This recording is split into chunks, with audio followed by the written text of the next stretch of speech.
안녕하세요. 웰에이징 매거진입니다. 오늘의 스토리 시작합니다. 여러분, 혹시 밥 먹고 나서 갑자기 졸음이 쏟아진 적 있으신가요? 사실 그 졸음, 단순한 피로가 아닙니다. 오늘 이 영상을 끝까지 보시면 밥 한 끼가 어떻게 우리 몸을 늙게 만드는지 그 충격적인 비밀을 알게 되실 겁니다. 놀라운 숫자 하나를 말씀드리겠습니다. 현재 대한민국 30세 이상 성인 중 당뇨병 환자와 당뇨 전 단계를 합치면 무려 약 2천만 명에 가깝습니다. 대한당뇨병학회 2024년 발표 자료입니다. 성인 7명 중 1명이 당뇨병이고 전 단계까지 포함하면 10명 중 4명이 고위험군입니다. 그런데 대부분 자신이 위험하다는 사실조차 모르고 살고 있습니다. 요즘 SNS에서 가장 뜨거운 건강 키워드가 뭔지 아시나요? 바로 혈당 스파이크입니다.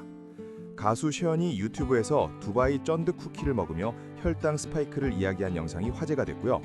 방송인 백지연 씨는 떡볶이 먹기 전에 무가당 두유를 한 잔 마시는 방법으로 혈당 스파이크를 예방한다고 밝혀 큰 관심을 끌었습니다. 그런데 말입니다. 혈당 스파이크가 단순히 살이 찌는 문제가 아니라는 걸 아시나요? 사실 혈당 스파이크는 당신의 몸을 빠르게 늙게 만드는 무서운 현상입니다. 그 비밀의 열쇠는 바로 AGE라는 물질에 있습니다. 최종 당화산물, 영어로 Advanced Glycation End Product, 줄여서 AGES라고 부릅니다. 자, 이 AGES가 어떻게 만들어지는지 쉽게 설명해 드리겠습니다. 우리가 밥을 먹으면 혈액 속에 포도당이 증가합니다. 이때 포도당이 너무 많으면 단백질이나 지방과 달라붙어 마이야르 반응이라는 화학 반응을 일으킵니다. 스테이크를 구울 때 갈색으로 변하는 것, 바로 그 반응과 같습니다.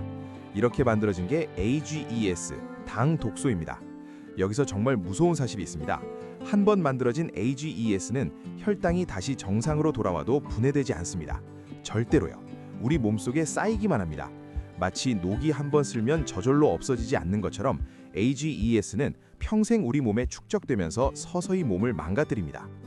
AGES의 공격은 피부에서 끝나지 않습니다. 혈관 벽에 쌓이면 동맥경화를 일으키고 눈의 수정체에 쌓이면 백내장을 유발합니다. 관절에 쌓이면 관절이 뻣뻣해지고 신장에 쌓이면 신장 기능이 떨어집니다. AGES는 우리 몸 전체를 서서히 녹슬게 만드는 독소인 겁니다.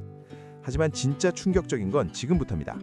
영국 리버풀 대학교 연구팀이 40세에서 69세 사이 무려 35만 명의 데이터를 분석했습니다. 그 결과 놀라운 사실이 밝혀졌는데요. 식후 혈당이 크게 치솟는 사람들은 알츠하이머 치매 발병 위험이 69%나 높아진다는 겁니다. 더 놀라운 건 이겁니다. 공복 혈당이 높은 것은 치매 위험과 큰 관련이 없었습니다. 오직 식후의 혈당이 얼마나 급격히 치솟느냐, 바로 혈당 스파이크의 크기가 치매 위험을 결정짓는 핵심 요인이었던 겁니다. 혈당 스파이크가 뇌 속에 아밀로이드 베타라는 물질을 축적시켜 치매를 유발한다고 연구팀은 설명했습니다. 그렇다면 대체 혈당 스파이크는 왜 일어나는 걸까요? 가장 큰 원인은 바로 우리의 식습관입니다.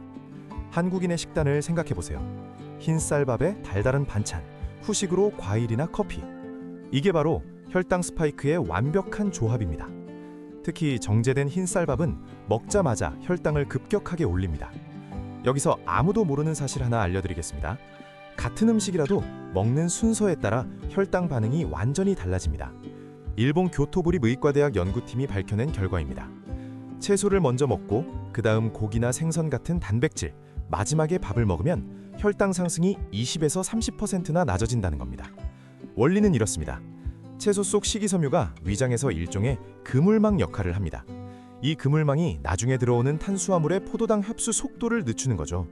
이어서 단백질을 먹으면 위에서 음식이 소장으로 내려가는 속도까지 느려집니다. 마지막에 밥을 먹으면 이미 이중 방어막이 쳐진 상태여서 혈당이 천천히 완만하게 올라갑니다. 사실 한식은 혈당 관리에 매우 유리한 식단입니다. 의외죠? 된장찌개 한 그릇의 혈당 상승치는 겨우 12mg입니다. 김치에 들어있는 식이섬유, 나물 반찬의 채소, 두부의 식물성 단백질, 이 모든 게 혈당 방어에 탁월한 조합입니다. 문제는 흰 쌀밥을 가장 먼저 한 숟갈 뜨는 우리의 습관입니다. 잡곡밥으로 바꾸면 어떨까요? 현미, 귀리, 카무트, 서리태, 렌틸콩을 섞은 잡곡밥은 식이섬유가 풍부해서 혈당이 훨씬 천천히 올라갑니다. 여기에 한 가지 더 팁을 드리자면 밥을 식혀서 먹으면 저항성 전분이 생겨 혈당 반응이 낮아진다는 연구 결과가 있습니다. 찬밥의 과학적 비밀이죠. 자, 여기서 식사 순서 외에 놀라운 방법이 하나 더 있습니다. 바로 식후 10분 걷기입니다. 뉴질랜드 오타고 대학교 연구팀이 당뇨병 환자 41명을 대상으로 실험한 결과 하루 중 아무 때나 걷는 것보다 식사 직후 10분만 걸어도 평균 혈당이 12% 낮아졌습니다. 더 놀라운 건 저녁 식사 후 10분 걷기의 효과입니다. 무려 혈당이 22%나 감소했습니다. 왜 그런 걸까요? 걸을 때 다리 근육이 혈액 속 포도당을 직접 에너지로 가져다 쓰기 때문입니다. 이 과정은 인슐린 없이도 작동하기 때문에 인슐린 저항성이 있는 분들에게도 효과가 뛰어납니다. 요즘 건강에 관심 있는 분들 사이에서 CGM이라는 기기가 유행하고 있습니다. 연속 혈당 측정기라고 하는데요. 팔에 작은 센서를 붙이면 하루 종일 혈당 변화를 실시간으로 스마트폰에서 확인할 수 있습니다. 2025년 대한당뇨병학회가 CGM 사용 권고를 일반적 권고로 상향 조정할 만큼 전문가들도 혈당 모니터링의 중요성을 인정하고 있습니다. 그런데 CGM을 실제로 착용해 본 사람들의 이야기를 들어보면 정말 충격적입니다.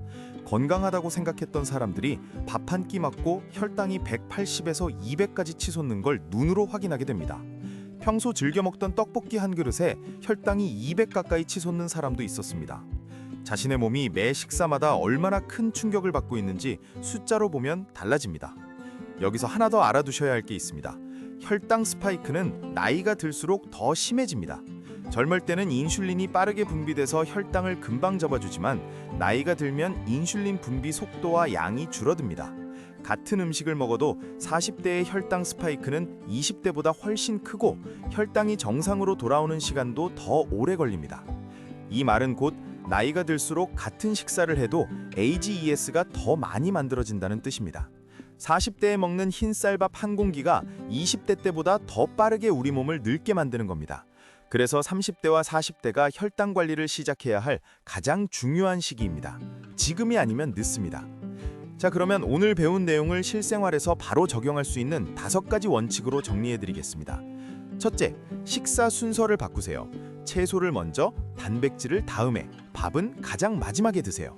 이것만으로도 혈당 스파이크를 20에서 30% 줄일 수 있습니다. 둘째, 식사 후 10분만 걸으세요. 특히 저녁 식사 후가 가장 효과적입니다. 엘리베이터 대신 계단, 가까운 편의점까지 걸어가기. 이 작은 습관이 혈당을 22%나 낮춰줍니다. 셋째, 흰쌀밥 대신 잡곡밥을 선택하세요. 현미, 귀리, 렌틸콩이 섞인 잡곡밥은 혈당을 천천히 올려 스파이크를 막아줍니다. 넷째, 탄수화물 폭탄 음식을 먹기 전에 단백질을 먼저 섭취하세요. 백전 씨처럼 떡볶이 먹기 전 무가당 두유 한 잔 또는 삶은 달걀 하나. 이것만으로도 혈당 급상승을 크게 줄일 수 있습니다. 다섯째, 고온 조리를 줄이세요.